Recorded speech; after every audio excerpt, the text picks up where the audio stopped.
guys, welcome to my channel. My name is ReadingBear and I hope you are ready for some more stories. And today, we'll take a look at some new entitled people content. If you enjoyed my content, please don't forget to subscribe to my channel and post some bear emojis in the comment.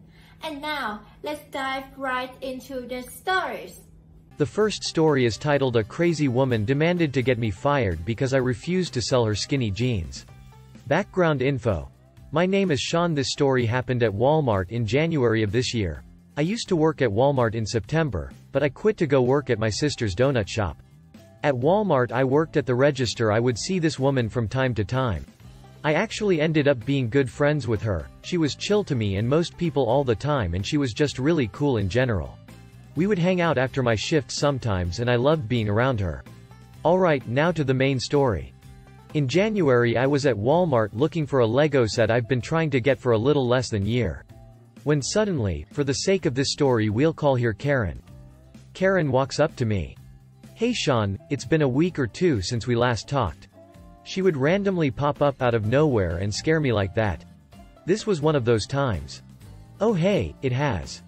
She quickly interrupted me, which was weird since she would usually let me speak first, but I thought nothing of it since we've known each other for so long. "So I found these amazing skinny jeans that I need so badly. But they don't have it in my size, can you go check the back for me?" She was talking in one of those snobby Karen voices you would hear in an MK video. "Oh sorry Karen, but I quit my job last month."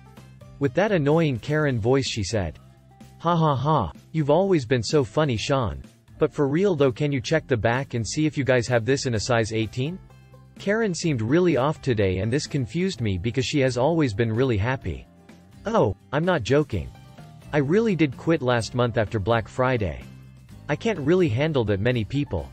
I don't know if something just clicked in her head, but she just went off on me for no reason at all. "Alright Sean, enough jokes. If you don't get these jeans in my size I will get the manager and have you fired and banned from all Walmarts."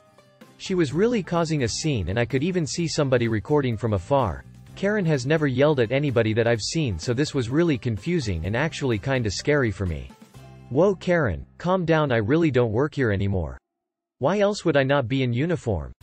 Which she responding with, "Well maybe it's because you're just trying to pull a prank on other people." Well guess what Sean? It is not funny, and I'm gonna get the manager.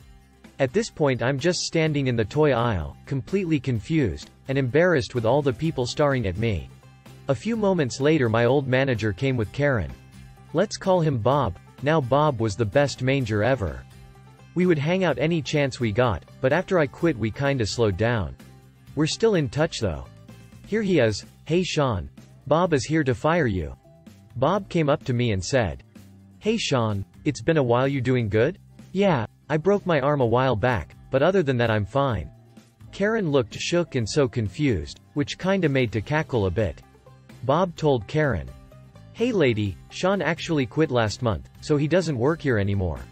Of course Karen's hate being denied, so she said, "Even the manager is in on the prank? I am out of here." Karen stormed out, and after that I never heard from her again. This whole situation was so weird and out of character for Karen, so I am still kinda confused on why she flipped out on me. If she sees this post, chances are she is gonna sue me for harassment. Also I'm pretty sure she stole the skinny jeans that weren't even her size. Nor were they the proper size for skinny jeans. The next story is titled "Customer Thinks I Work at This Store, and Tries to Get Store Manager to Praise Me." I worked in a kids' clothing store in the mall that is local to me. We have no real set uniform, except for a baby blue lanyard around our necks that says, "Ask about our rewards." My manager said nothing about not putting pins on them, so naturally I put a couple of my favorite pins on mine. A skeleton cat pin, Bob Ross, and a pin that says, "Multilingual." The last pin was very important and helpful to me, because I have a lot of customers that don't speak English primarily, and at times don't have a translator or family member to help. I'm the only employee at this place that can speak another language other than English, and I'm glad I can use it to help others who don't understand it. I speak Spanish, a bit of native Hawaiian, a language I am so proud to have learned, and a fair bit of Japanese that my BF is helping me learn. One day as I got off my shift, I decided to muck around a bit and go shopping at a store I get my jeans from. I walk in, and I feel a slight tap on my shoulder. I turned to see a sweet, gentle-faced abuela looking at me like she needed help. She looked like she was trying so hard to find the right words, but kinda stopped herself like she was nervous. Need help finding something? I asked the woman, immediately going into customer service mode even though I'm off the clock and this is not my store. She gives a blank shake of her head and goes, "Ah no. No English." Naturally I spring into action, and ask if she speaks Spanish. Always good to make sure, because I don't want to embarrass her. She says yes, and I carry on asking her in Spanish what she's looking for. She smiles, and tells me how she's shopping for her grandkids but has no idea where to look. I cease my shopping, and help the sweet woman, who carried on telling me about her family, how she's visiting from Mexico, and how excited she was to see her babies. I help her find a good sum of items, and even offer to help pay for some of it. I had gotten a good paycheck that week, and was gladly gonna pay for some of it. She wouldn't let me, but she gave me a sweet hug, and asked me to follow her to the register. I help her there, translating for her as she asked the lady at the register questions, then asks me to tell the lady this. In Spanish, tell this lady to get your manager for helping a poor grandma. You're a good worker. I smile a bit, and told her I would. I didn't want to embarrass her by telling her I didn't work at this store, but I still hold this memory close to my heart. She bought her things, waved me goodbye, and I went on with my shopping with a smile on my face. She was such a sweetheart, and I really hope her visit with her grandkids was fun. The next story is titled How My Dad Destroyed a Karen and Her Brat Son at the Grocery Store. So this story takes place about 6 years ago while I was working at a grocery store in my small town. At this grocery store we have a side exit, entrance and a restricted back area only meant for employees. We are meant to call police for trespassing if we see someone back there, but I never did, 'cause I thought it was wrong to screw up someone's day for no reason. Right by the back exit was the road to my house, and my dad had driven my mom to work that day and was on his way back home with my mother in the passenger seat. Now my dad isn't a big guy, but he is a scary guy. He may be only 5 feet 10, but he's built like a cage fighter and works out daily. Gun to my head, the only reason why I could think of for my father to want to stay in shape is because he works in construction. I really don't know why he works out so hard. But anyways, while my father was driving down the road he saw this 12-year-old round little turd of a boy proceeded to slap a little 10-year-old girl across the face at the back of the store. So my dad slams on the brakes and immediately gets out of the car and yells at this kid how it's not right to put your hands on a woman and that the kid should leave now. Should be the end of the story, right? Lesson learned. Everything's set right in a way. We all know it isn't over, come on. This kid clearly wasn't used to getting yelled at or told he wasn't allowed to do something, because this part one was there for and heard. Me and my boss were outside taking care of trash and whatnot when we hear a blubbering prepubescent screech of, "Duck you. Stay the duck away from me, idiot. I ducking hate you." So my boss comes over to the screeching and sees the brat marching through the side exit, so my boss approached him and said, "Hey, you can't be screaming here, that isn't allowed." As the fat sack of crap marched past us and pointed back, screeching again, "It's 'cause he's a ducking a-hole." That's when we see a man walking down the alley and my boss leans over to me asking, "Isn't that your dad?" All I could muster in response was, "God, I hope not." Which followed seconds after with my dad calling out, "Hey buddy," to me. So my dad brought us up to speed and we all figured that was the end. Nope. Me and my boss go back into the store and we hear what sounds like whale mating sounds. We see at the service center, laying down on his back on the floor and throwing a temper tantrum, the brat. My boss immediately brings people up to speed on what happened and all sympathy dries up for him immediately after. My boss informs the kid that he's not allowed in the back of the store anymore and that if his parents don't come and get him now that the police will be called. So the turd pulls out his cell phone and calls his mom, and I head back to doing my job. I, like an idiot, thought it was over. The entitled Karen of a mother shows up and is picture-perfect Karen, haircut and attitude honed to perfection.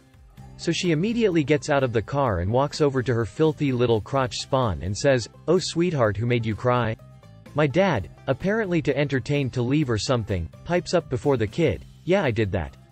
He brings the entitled mother up to speed on what happened and how her son hit a little girl.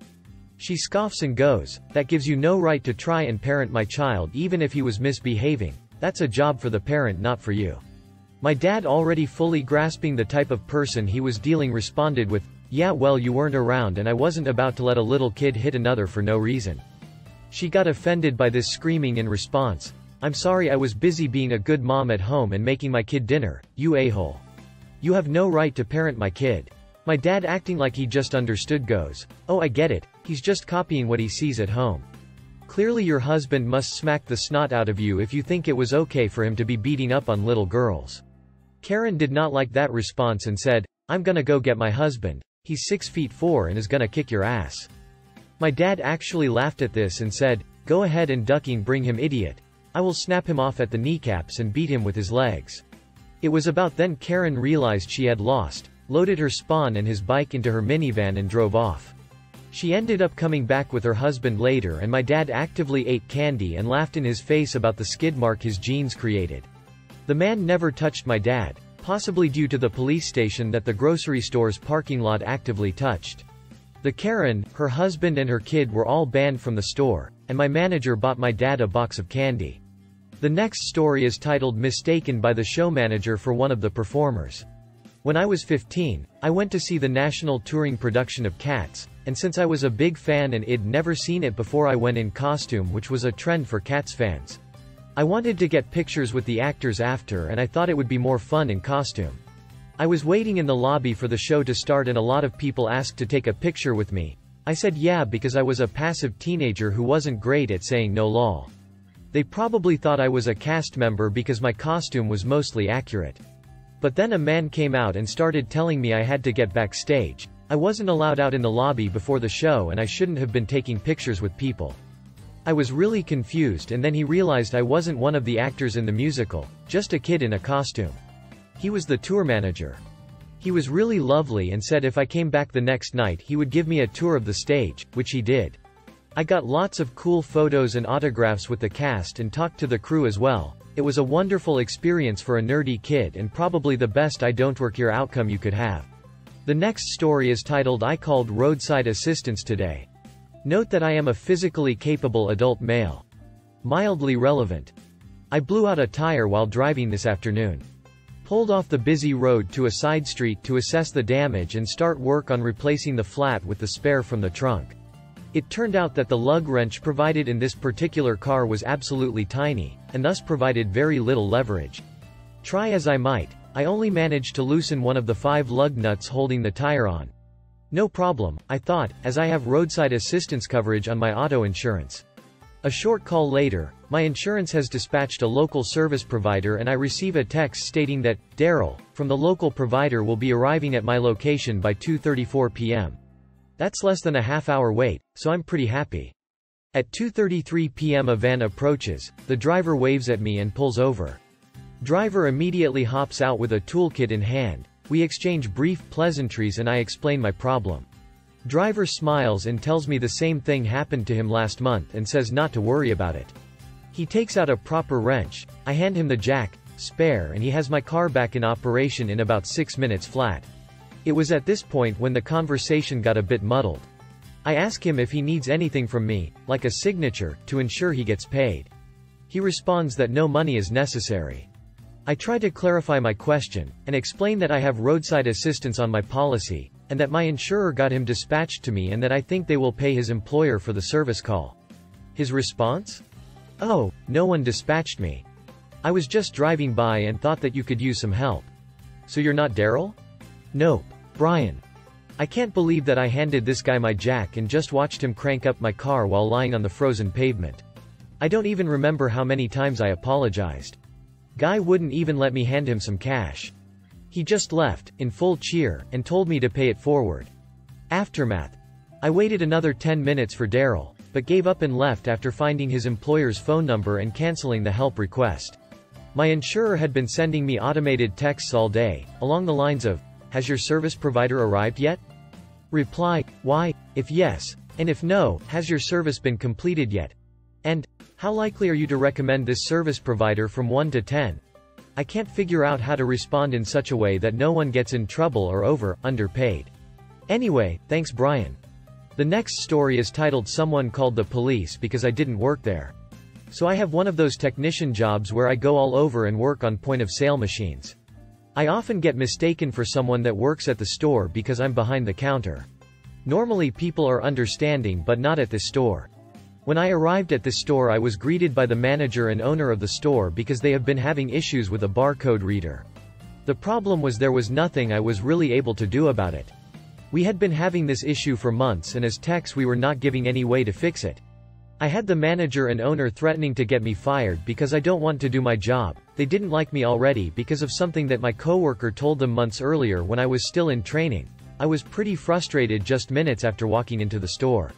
I spent about 4 hours in this store doing everything to try and fix this issue.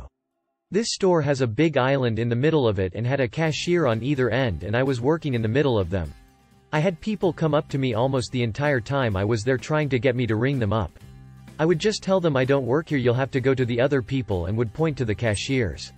As I'm about to wrap up for the day, I notice 6 police officers come into the store and start talking to the manager. I didn't catch the whole conversation, but I did hear the cop ask, "Are you sure that everyone behind the counter is supposed to be there?" The manager said, "Yeah, those are my 2 clerks and he's the tech trying to fix the problem." They were there for about 15 minutes and never said anything to me. TLDR, I went to fix a broken machine, got my job threatened, had people walk up to me every 5 or so minutes, and one of them called the cops because someone was behind the counter that doesn't work there. Bonus story. I was at another store and a lady came up to me and tried to have me ring her up. When I told her that I don't work there, she apologized and joked about it with me. She then had the brilliant idea of me getting a shirt that says "I don't work here, lady." The next story is titled "Got a Phone Call in an Elevator." This happened while I was moving into an apartment 2 days ago. My girlfriend and I were moving boxes up in the elevator. I grew impatient with the speed at which the door was closing, so I spammed the close button. That's when the call answered light came on. Well, duck. Spamming that button must have somehow triggered the fire department call system. We began panicking. That's when someone started speaking to us through the elevator. I laid on the profuse apologies for summoning her. But the person whose voice was coming out of a speaking near the floor had a different message for me. She was looking to rent an apartment from a different complex. I was very confused. Apparently she had mistakenly called the elevator somehow. I had no idea that was possible. I tried telling her that she was talking to a random person in an elevator, but she wouldn't listen. She wanted to speak to a manager, so I just left the elevator. If you enjoyed the video, please subscribe to the channel and post some bear emojis in the comments.